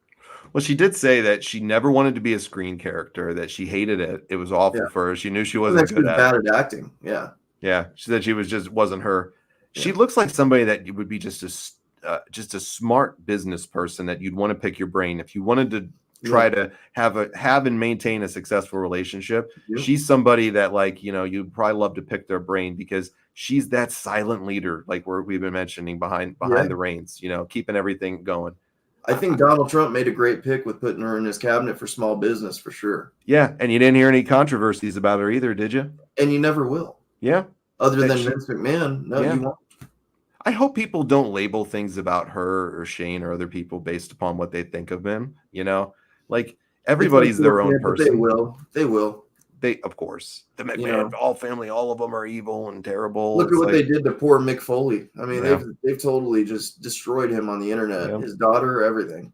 Yeah, absolutely. All right, let me get to a couple of the comments here. Vince McMahon at the beginning, I'm not giving you all the juicy stuff, but I'll give you enough to be interesting. Yeah, that was a great quote that he said, because imagine if he really gave you the lowdown on a lot of this shit, right? Yeah. Linda is a black bookkeeper with info. Yeah, she's got all the secrets. She's got all the stuff. Talk about Epstein and having his madam and stuff like that. Linda McMahon was kind of the madam of Vince. Yeah. All right, guys. Well, let's take 5, and when we come back, I'm going to put the link up right now. So let me just copy it and paste it. If you want to hop on and you want to talk about anything tonight, we're going to jump on. We're going to talk about Diddy when we come back a little bit, the Diddy scandal. What didn't Diddy do? Jesus, man, with the stuff that I've been reading on this guy, that's the right question right there. What didn't he do? I mean, this guy. What didn't Diddy do? He has done a little of everything. So if you guys want to jump on with us, you're more than welcome to pop on there in just a few minutes. When we come back, I put the links on the chat. So we'll be back in like 5 to 10, guys. Quick bathroom break. We'll be back right after that. Okay. Thanks, guys.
All right, we're back, everybody. Thanks for your patience while we took a quick break. All right. Links out there, guys. If you want to jump on, please feel free. We're going to talk a little bit about the Diddy scandal. We're going to hear your thoughts on the Vince McMahon stuff. We can talk about whatever it is that you want. Please feel free, chime on in, or just put it in the comments.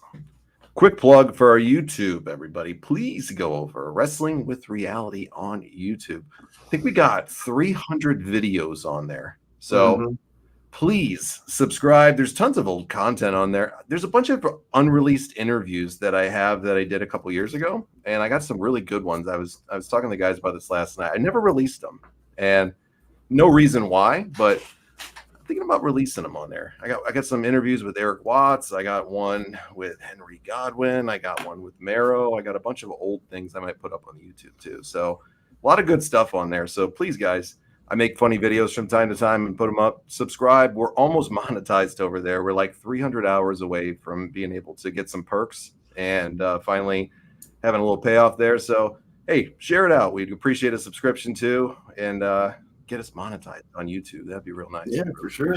That. So that's it for selfless plugs on me. All right. The Diddy scandal. Let's get into it. But I'm going to welcome on a few people who are here right now. Jude, the dude, what's going on? Dude, as always. What's up, guys? What's up, buddy? Good to see you. Tonight? Happy anniversary to you and the lovely missus. Thank you. 7 Beautiful years. picture you guys had on there too. Can't believe she hasn't killed me yet. Your wife looks like the nicest person in the world from the picture I saw. Okay, so looks can be deceiving then, huh? My wife is a lawyer. And she knows I love the hell out of her, but man, she went to school to argue. So so you're never winning an argument in the house. No, I love the hell out of her though, man. She makes me a better person. She looks like a good person, man. She taught you how to walk away, that's for sure, huh? In an argument. Oh yeah. I'm just like, I'm out. Whatever. Well, congrats on your anniversary to you and your lovely wife, and to many more for you and your family. And congratulations. It's a great accomplishment to have a great partner nowadays in this tough world. So they're very few and far between, that's for sure. This is my second one. So yeah. My second one as well. I think John could attest to that too. Yeah, I'll be on my second one day potentially, but not right now. So, but good for you, man. That's great. I always love to see that stuff. And I did not know she was a lawyer. So yeah. All right. We know why Jude is hiding away at some points now and coming and joining us all the time. He's scared. I tell her all the time, there is no divorce this time. We have a big backyard. I'll take care of the problem. So there you go. There you go. All right. Joining us is our friend, Mr. Rewind. Rewind. How are you tonight, my friend? Right. Rewind? Guys. What's up, buddy? Happy anniversary, Jude. That's awesome. Thank you. Yeah. Doing all right. What's going on, guys? Great to see you. Did you have a nice day today? Yeah, I met up with an old friends with benefits. We just caught up. Linda McMahon and you met up, huh? What? Linda McMahon and you met up. I wish, dude. We can only dream, dude. We can only dream. Nice. And of course, we have our friend from down under, Mr. Laza. Laza, how are you, my friend? Blackjack. I was just taking a swig of coffee as you put me on. We're glad to put you on. Everybody's always looking for Blackjack Laza if you're not here. So I love that name Sean gave you too. It fits perfect. It does. Yeah, I'm probably starting to look a bit like Blackjack as I get older. Grow that thick beard in like Jude Laza. Let it get long like him. Dude. Make it happen. Come on. Yeah. You can do it. I bet you can grow a thick beard, right? We'll be the beard corner. I can, but then when I've let it grow, it ends up being annoying when you get like all the bloody dry skin and face rash. Yeah. I usually grow moisturizer. Yeah. Do you use like a beard moisturizer, Jude? Yeah, a little bit. I do. I use a beard oil and stuff. Yeah, beard oil, beard balm. Yep. Interesting. I would just keep mine short. I only let it go long a few times. So, okay, so I get like grey in my beard, so I look like Pavarotti or something. Gotcha. Yeah. All right, guys, let's talk a topic that's very related to Vince McMahon. We're going to cross this over and use this on our other show. It's called Random Conversations. Check it out. It's a great show. Me and Richie have been starting it up, and we just released a bunch of stuff we had pre-taped over the last couple months and finished it up. So we're going to be releasing a bunch of more new stuff So we're going to tie this into our show, Random Conversations, cheap plug for it too. So Diddy, we want to talk about this on this show this week. Yes, you did. Like this guy is something when you see this. Vince McMahon might be nice compared to this guy. If this is true, what is a gigantic pile of human filth that this man is. I think they're just scratching the surface on it too. Yeah. I think it gets much worse. Definitely. I think it gets much worse, and I think you're going to see people fall with the likes of Kevin Hart. I think you're going to see TD Jakes get pulled into this mess. I think Jay-Z and Beyonce will probably be next on the radar for the feds and stuff like that. You're going to see a lot of these people that are in the highest of society get brought down by these same crimes because they're all a part of it. This is how you get into this club. One name that actually came up that I was really surprised came up was LeBron James. That didn't surprise me at all. No, he's got ties to Diddy in a big way with a lot of different ventures and stuff. It didn't surprise me at all. You got to follow the money and who these guys are tied to. What's his tie with it? Was it going to hit the parties with him? The Ciroc liquor. Mm-hmm. He's got a big stake in that company with him. Gotcha. Yeah. Have you guys been following this down under? I heard a little bit, but I haven't read much into it. But then it does make sense. Like, I don't know a lot, but in the past you heard about the speculation that he was responsible for taking out, I'm trying to think of his name now, Tupac. And then there's also the name changes. That's a bit questionable because you think, why does he keep changing his name? Is he in trouble with the lawyers? And so it makes sense. He also is possibly responsible for the death of Biggie as well. He killed Biggie. Yeah. I mean, because Biggie was talking about starting his own record label and leaving, and he was going to take all the artists with him. And, you saw probably he was 2 months out from telling Diddy that he was leaving, according to his daughter. And he was basically assassinated. Well, when you have that type of money, man, you can do anything. Well, supposedly they're gangsters. But he didn't. But the thing of it is Biggie didn't have the money. He was being kept away from the fortune that he was making off his music, much like Suge Knight did to Tupac. What was his record? Bad Boy label or something? Bad Boy, yeah. Bad Boy, yeah. Yeah, some shit like that. Bad Boy. I remember they were big in the early 2000s and 90s. It's crazy to me because the two highest grossing, artists of all time in the world of hip hop, Tupac and Biggie, you would think that they lived the most lavish lifestyle. They really didn't, because these two powerheads, Diddy and Suge Knight, kept a hold on all their money. Mm-hmm. A lot of people, when they sign record deals, they get screwed out of it. They get upfront whatever, and they just get screwed out of all their money, dude. It's horrible. Yeah. Because they sign their rights over and shit, right? Because they're signing over the rights. They sign their library, everything. Everything gets signed over. And you got to look at it this way, too. Tupac, how many times was he shot? Sitting right beside Suge Knight. Yeah. Suge Knight did get a scratch on him. And they said that Suge Knight got shot in the head. You go back and look at the crime scene photos, there was nothing on him.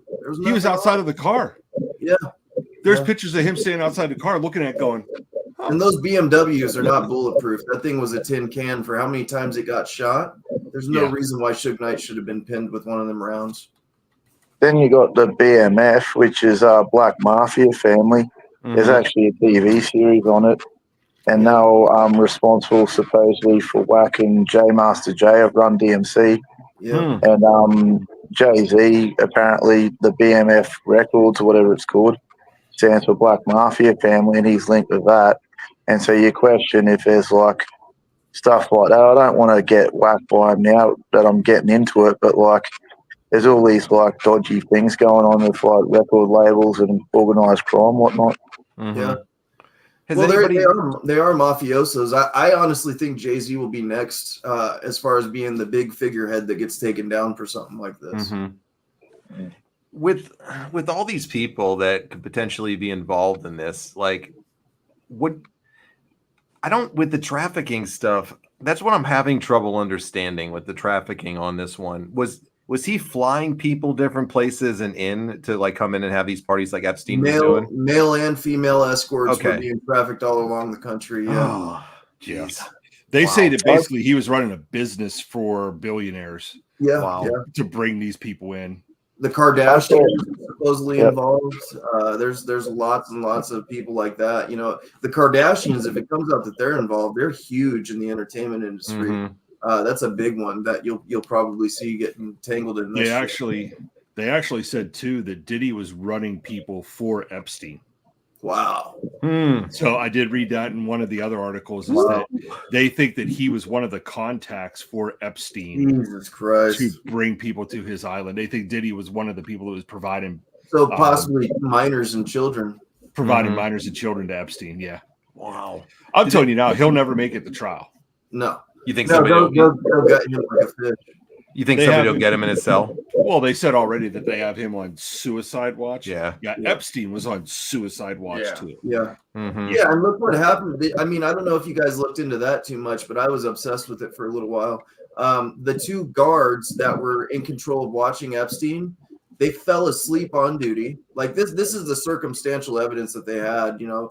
There's so much stuff that happened with that. Was the cameras were shut off, the power outage that they had, the doors weren't able to be opened. Then there's this video that gets released on the web of this guy getting mugged in his cell, and it's supposedly Epstein, which, you know, his tattoo did match the one that was on his back, so it very well could have been.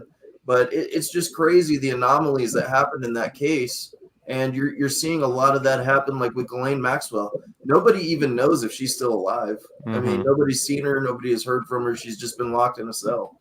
You know? Where's the list, dude? The Clintons do wild things, man. That's all I want to know. Where's the list, dude? When you look at the Clinton mafia, man, like, I don't know anybody who's really committed suicide, maybe one or two people. They've got a laundry list of people who have committed suicide in their inner circle. Who was the dude who got shot twice in the back of the head and was a suicide? Like from the Clintons? I know what you're talking about. Yeah. Oh, yeah. I know what you're talking about. Yeah. Yeah. Which one is that? I forget what it was. What was his name? I forget it, but I remember that case. Yeah. Yeah. Well, did anybody see the video that surfaced of them a few years back? I don't know how long ago it was, but there was a video. It was like him. Jay-Z was in it, a couple of other the big, you know, power players, and Diddy's talking about being a billionaire and a black billionaire, and that everybody's going to want to take it from you and get them down. You always got to protect it and all this shit. Did anybody see that video? I didn't see it. Yeah. I heard about it. Yeah. Yeah. It's very. I didn't realize he was like a billionaire almost. So maybe he is a billionaire. I don't know. There are Beyonce is. Oh, yep. There are pictures of Trump and Melania with Epstein and his girlfriend. Multiple. Yes, pictures. But here's the one thing. I'm not a big Trump fan, okay? But here is the one thing I will say about Donald Trump. He was the only one that testified against Epstein, and he was the only one that kicked him out of the Mar-a-Lago when he was being investigated in the early 2000s. Mm-hmm. What was that video? Could be self-preservation, though. Yeah, Trump was golfing. They asked him about Maxwell. He's like, "Oh, it's horrible. Hope it works out for her." And continues golfing. Just casual about it. Yeah. Apparently, Beyonce's come out and said she's a member of the Illuminati, so that questions a lot of things. Yeah. And then you got Rick Rubin. I question if he's a mafioso because of Def Jam and all the scandals of Def Jam Records. Absolutely. Mm-hmm. Absolutely. There was an interesting thing with Diddy that came out because the mayor of New York City, Eric Adams, I think his name is, he was like a big buddy with Diddy, and then Diddy got all the shit that came against him with the beating of his girlfriend at the time when that video came out. And Eric Adams took away his key apparently about a year or so ago, and you know he's not getting that recognition anymore for what they gave him. He took it away. And Eric Adams, I think it was on Friday, was indicted on federal charges for various crimes of taking money, laundering, RICO shit, I think. Yeah, embezzling. And I found that real interesting. People don't realize the power Eric Adams has held for many years, too, and what a figure he was. And it's really not even getting mentioned about him getting taken down this week because he's facing now, I think they said 25 years to life for the stuff all that he these did. guys have ties. One by one. It's amazing to me, all these ties that these guys have, Epstein and how close-knit they are when you really start looking into their inner circles and stuff, how close they all are together and how they know each other, and they've all been to their parties and this and that, and it doesn't stop in just the entertainment industry. Look at the TD Jakes. I mean, he was involved with Diddy to the point where now he's being brought into this federal investigation. He was at all these parties. They're telling everybody that he's a power dom when it comes to talking about being with men.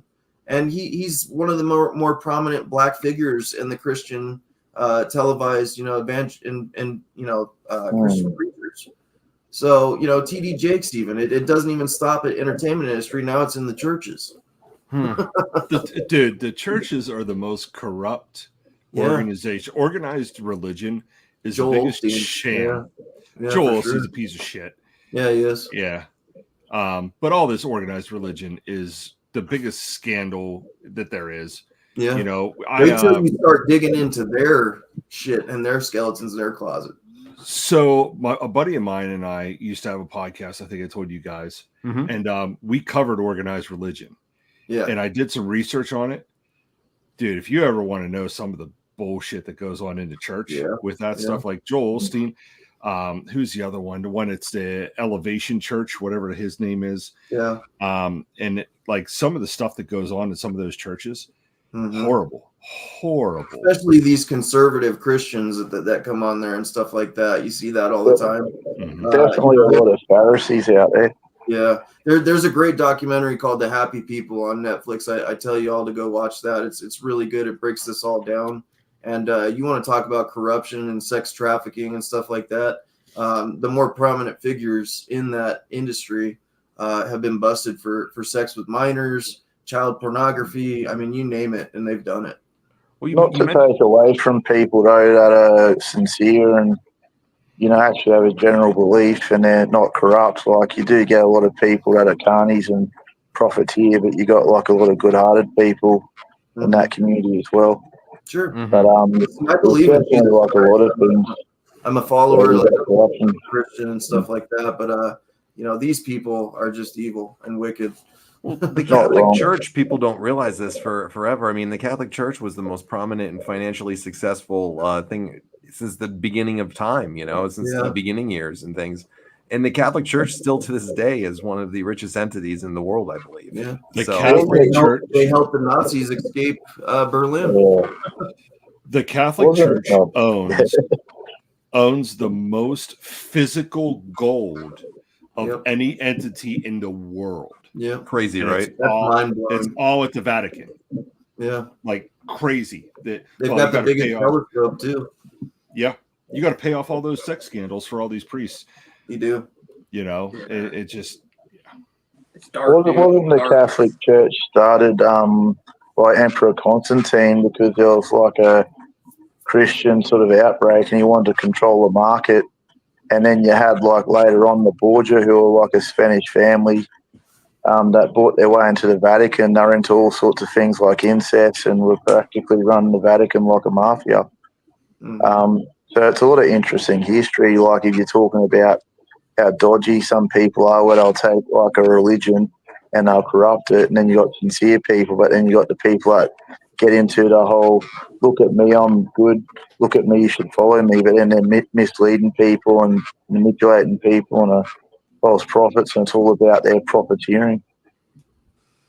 Let me ask you a bit. Yeah, no worries, dude. Let me ask you guys a question. I want to get each of your opinions. What we're hearing of the Diddy stuff going on and the scandal with that, the topic that we talked about earlier with Vince McMahon as well, and the things that are slowly coming out about that case and stuff. Who's worse, in your opinion, Diddy or Vince McMahon, from the details that we're hearing now, from the allegations, I'll just say, because it hasn't been founded in a court of law yet. So who sounds like it's a worse case, Diddy or Vince McMahon? I'll start with Rewind. Rewind, who do you think? I think it's both equally bad. Like, one's not worse than the other one. It's both dark and just disgusting. Like, I can't, like, you know what I mean? Just disgusting both ways. Like, I think Vince has been doing this forever, and I don't know if the details with Vince, I'm not sure. He had a deal with a chick and he forgot to pay or whatever, but he's been taking advantage of people forever, probably. And Diddy's over here with 1,000 dildos and 1,000 gallons of lube. Yeah, time. Like big of baby oil. Yeah, it's disgusting, and it's I don't know. All of it's like Cosby, Epstein, all that's disgusting. I don't think there's one's worse than the other one. I think it's just all bad. If that makes sense. Yeah, that's a good point too. They definitely are all bad for sure.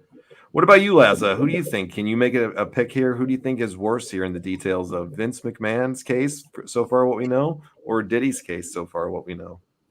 From what I know, I'll definitely say Diddy, and I'll tell you why. I think Diddy has more connection with like a lot of stuff over the years that's come out more frequently. He's probably destroyed more lives, had more people killed, schemed his way, whatnot. Vince McMahon's done stuff, but a lot of his stuff is minor compared to Diddy. I think Vince McMahon has also done a lot of good things where Diddy, I think, has done a lot of good things where he looks good, but he's not actually doing it where he's sincere, where I think Vince actually does stuff where he's sincere. So I'd actually say Diddy's probably worse than Vince for sure. Great points, Laza. You know, interesting perspective. I like that at the end. Really good point there on a lot of stuff. Very fair and unbiased perspective on that. I like that too. You and Rewind both had great answers to that. Jude, what about you? I think you got to look at the two differently, because if you look at it from Vince McMahon's perspective, we know who Vince is. Vince is taking advantage of people in different ways. But in Vince's eyes, he's taking advantage of people for business. Diddy is taking advantage of people for pleasure. You know, he is taking advantage of people and dehumanizing them for all intents and purposes. Vince McMahon, we know who Vince McMahon is. You know, and Vince McMahon has been telling us who he's been for years. This Diddy stuff, as much as people say, well, I thought that about him, or I thought that about him, he hasn't outwardly flaunted, this is who I am. Vince McMahon has, for the most part. But to compare the two, I think that if you compare the two with what we know right now, it's not even a comparison. I think the stuff that's coming out with Diddy is 1,000 times worse than anything. Vince McMahon paid a lot of money for a blowy. Okay, you know, Diddy has been taking people's money and trafficking people. Yeah. You know, what's your pleasure? Okay, hold on, I got this. Hey, bring Billy over here. Yeah. You know what I mean? I mean, it's horrible. And I think like I said, I think we've only scratched the surface with what Diddy's done. We're going to find out a lot worse. And we're going to find out that there's a lot more people involved in a lot more worse. Good points too. You guys are all spot on with great points here. The video footage that I saw recently, I like I said, I'm not always the best about the news following it, but I saw the video from years back, but that came out, I think, last year about his ex-girlfriend, where they show the hotel footage of him beating her, kicking her, dragging her for her life.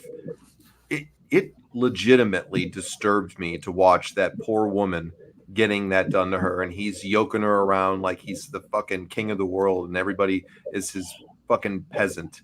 Like he looks like a guy that literally is just ice cold inside and everything that he is, meaning Diddy. Vince at least shows a little flashes of decency, like Laza had mentioned on some stuff.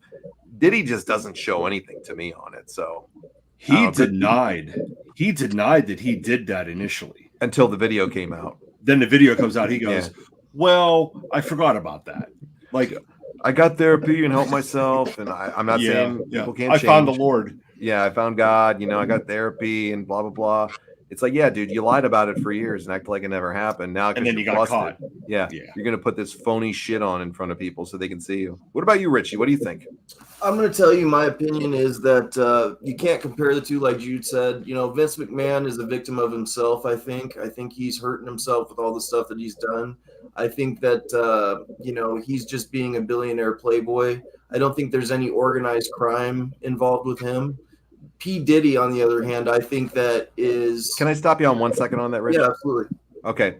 So there was an interview came out. Now take it for what it is. Once again, there was an interview that came out on Paul Roma's that Paul Roma of all people, his podcast. He had, I think his name was Mario Mancini. I think his name was. He was like an enhancement talent or something like that. Yeah.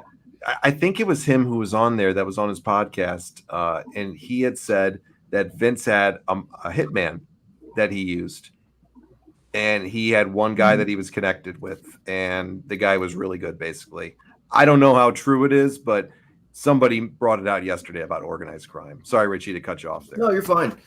Is it possible to have those connections and stuff like that? Absolutely. The evidence that's being shown thus far, there's no ties to organized crime other than the fact that he does it himself. He participates in his own fetishes and things like that. They said that Brock Lesnar was doing some trafficking and they were using her in that contractual, discussion and stuff like that. That hasn't been proven to be true yet. Otherwise, Lesnar would be kicked off the roster. So, to my knowledge, nothing is advanced on that. I think that Vince McMahon is going to be held accountable for his actions and stuff that he's done sexually and things like that. P. Diddy, on the other hand, has, in my opinion, he's probably had people assassinated. He's probably shot some people. There's been police reports of him doing that and getting away with it. He's trafficked drugs, been a huge drug trafficker. The who knows about the ties to Epstein and the minors he's trafficked and helped and things of that nature. To compare the two is a gross. I mean, you can't even put those on the same chart. Vince McMahon is participating in things that billionaire playboys do all the time. P. Diddy is doing things that not even the biggest mob bosses have done. So in my opinion, Diddy forever will be worse than Vince McMahon, no matter what comes out. I'm terrible today. I just keep cutting everyone off. Oh, you're fine, man. It's all good. Fine. This is casual. Subject. What about looking the other way for Pat Patterson? Also, Pat Patterson did. He kept him on, and the Ring Boy scandal, and all that stuff. That's all dark shit or dark stuff too, dude. Like, I don't. Absolutely. It's dark, but in my opinion, though, he didn't. How do I say this? He didn't have people murdered. Like, they're talking about him having Tupac murdered and paying money for that. I'm sorry. I get the sexual thing with the Ring Boys and stuff like that, but this is talking about killing people here. I do agree. I think it's apples and oranges, but Vince had some dark stuff, dude. I'm not saying he didn't. Yeah. But I'm saying to compare the two as far as criminality, P. Diddy has participated in just about every crime you could just suggest here. And I think too, you got to look at it this way too. Diddy has a roster.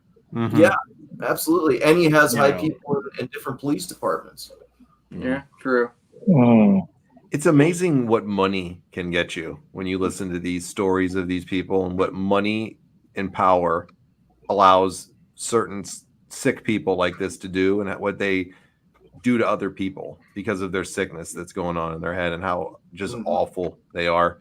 Sure. I mean, there was a picture too that came out with Diddy and Vince this last week. I saw it. Did anybody see that one too? Because I guess Diddy had been at a WrestleMania and they were friendly and business-like. They liked each other, business stuff.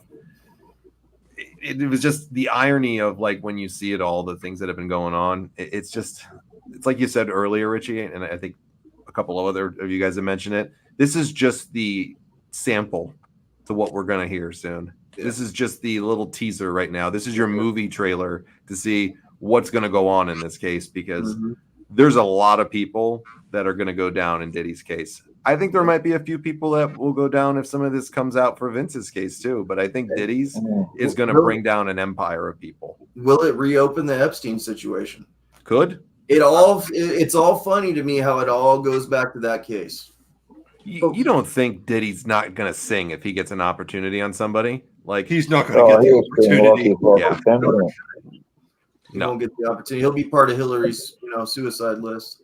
Yeah. If he makes it that far, he's going to do whatever he can to try to get himself out of prison. You know that, or to get a light sentence if he gets that far.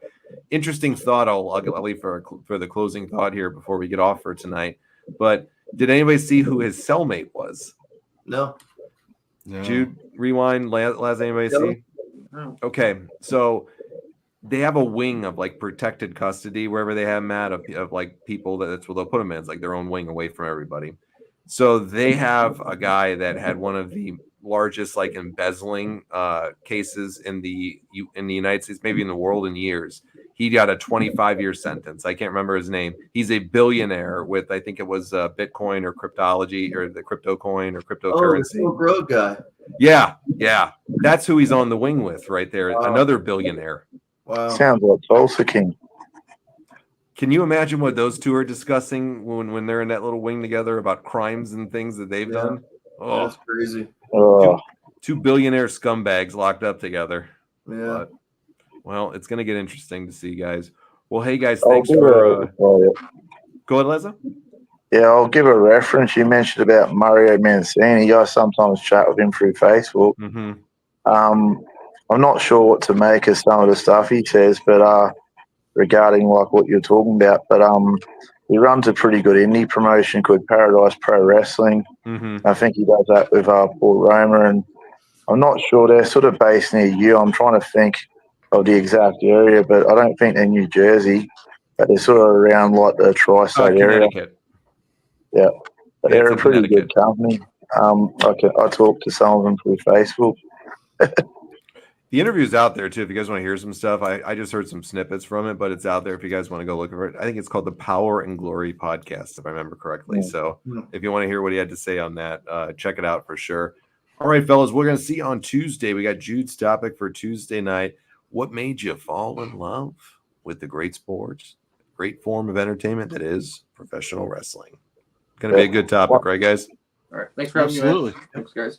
Awesome. One point I'll quickly make, and I'll let you go. Mm-hmm. It just keeps coming in my head. I think one of the biggest problems with people like Diddy, they're connected, whatnot, but there was a famous criminal, and he even admitted he was a gangster in Australia called Chopper Reed. Mm-hmm. And he made the comment that the smart criminals don't draw attention to themselves and they do stuff smart. But the problem is there's too many gangsters, and then they drag innocent people into things, and they're trying to be show-offs if they're more organised where they're doing stuff where they don't hurt the innocent. Mm-hmm. That's what they should be doing. Not that I approve of organised crime, but the biggest issue is all the gangsters out there where they keep causing trouble and bringing down other people with them.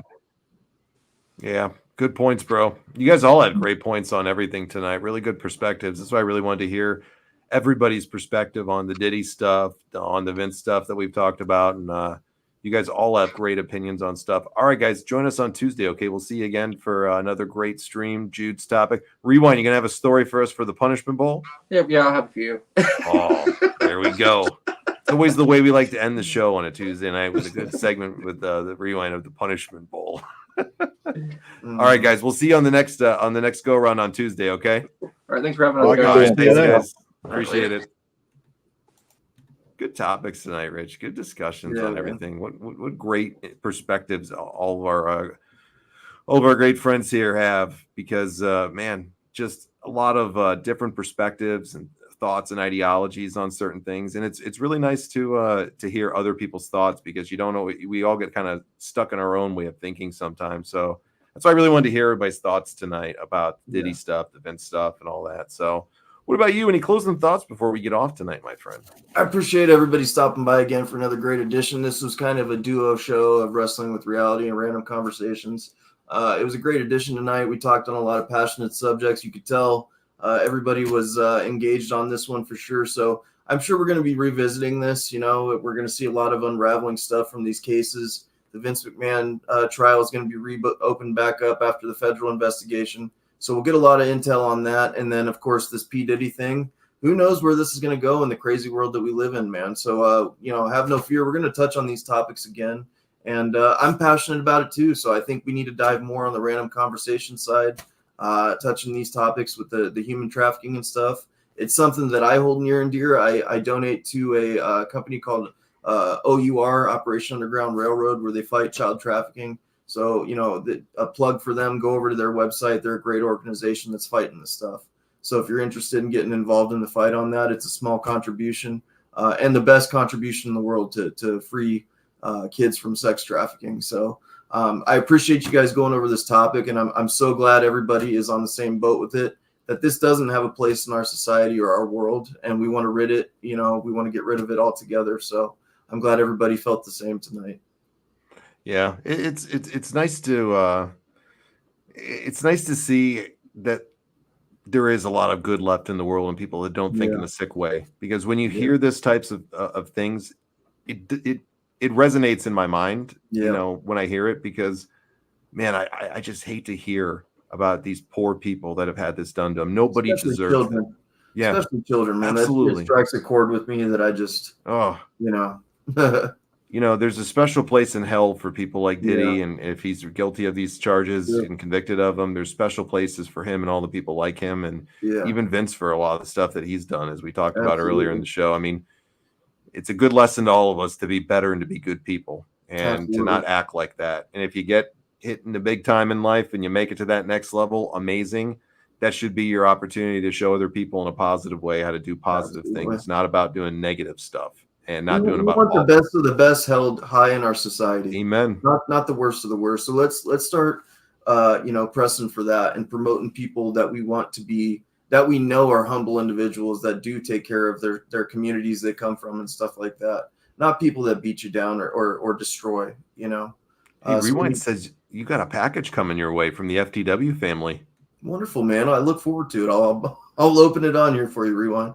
Hopefully, dude, we need to sick Taz after all these fucking scumbags. Straight up, the goat would definitely choke them out. He can't get the Taz mission, too well, so we'll have to settle for the future goat hook taking care of it. Can you imagine if Taz got an opportunity to get his hands on Diddy if he threw him in the Kata Hajime?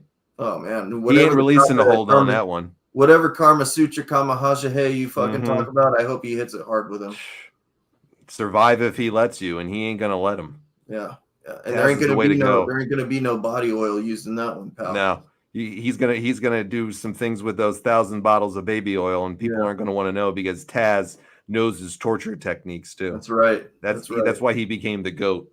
So, absolutely, I agree. Loran says he'd break his neck. He says the baby goat and goat take out P Diddy. Let's do it. They'll fight the corruption for sure. We'll get a petition together. You got it, man. All right, guys. Great time tonight. Thanks for joining us on this Sunday and late. We really appreciated it. And we'll see you guys on Tuesday for sure. So you guys are awesome as always. Thanks so much for the great topics on the wrestling side of things tonight and off the topic of wrestling with the Diddy stuff and the other conversations that we had. You guys are a treasure. You're awesome. We'll see you on the next episode. For Richie, I'm John. Be good, guys. See you Tuesday.